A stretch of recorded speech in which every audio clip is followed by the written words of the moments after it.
L'histoire diagénétique d'un dépôt sédimentaire peut être complexe et polyphasée. Cependant, de manière très générale et en simplifiant, l'histoire diagénétique des dépôts sédimentaires peut être subdivisée en 4 étapes successives, dont les durées sont globalement croissantes. Ce sont ces 4 étapes successives qui sont ici indiquées en chiffres romains.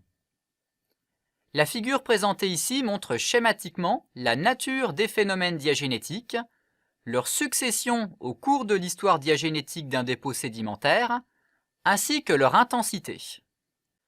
Au tout début de la diagenèse, au cours du stade 1, surviennent les premières transformations qui vont affecter les phases les moins stables sur le plan chimique. Parmi ces phases les moins stables, il y a bien évidemment la matière organique sédimentaire. Elle va rapidement se dégrader, se minéraliser, par biodégradation et par oxydation. La proportion de matière organique décroît donc rapidement et ce phénomène devient dès lors de moins en moins actif. Les phases minérales les moins stables vont également être affectées dès le début de la diagenèse. Cela concerne notamment l'aragonite et l'opale, qui vont être soit dissoutes, soit remplacées par des minéralogies plus stables, telles que la calcite ou la calcédoine. Au cours du stade 1, mais surtout au stade 2, vont survenir les premières cimentations ou otigenèses. Cela se matérialise par la mise en place des premières générations de ciments qui seront directement en contact avec le matériel sédimentogénétique. Au cours du stade 2, il peut éventuellement rester des phases instables qui continuent de se dégrader. Le matériel sédimentaire va également commencer à se tasser, se compacter, sous le poids des sédiments sous-jacents. Globalement, ces stades 1 et 2 constituent la diagenèse précoce.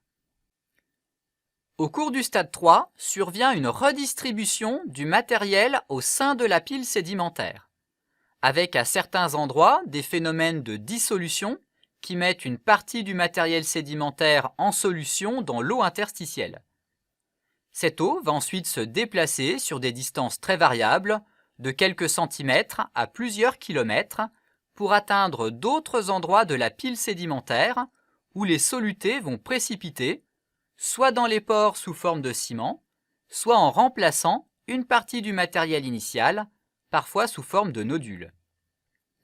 Plusieurs phénomènes diagénétiques surviennent donc à ce stade-là et contribuent à ce grand brassage de matériel sédimentaire bien après son dépôt. C'est également au cours du stade 3 que la compaction, aussi bien physique que chimique, commence à prendre de l'importance et va notamment se traduire par la formation de stylolithes.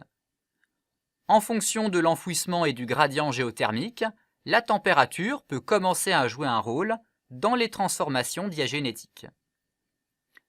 Au cours du stade 4, l'enfouissement et la température sont importantes. Le matériel sédimentaire continue de se compacter fortement, ce qui va contribuer à expulser l'eau qui était auparavant fortement liée par capillarité, notamment dans les interfeuillets argileux. Ainsi, le matériel sédimentaire, et plus particulièrement les argiles, subit une déshydratation poussée. Cette déshydratation, couplée à la température, peut entraîner diverses transformations minéralogiques. Globalement, ces stades 3 et 4 constituent la diagenèse tardive.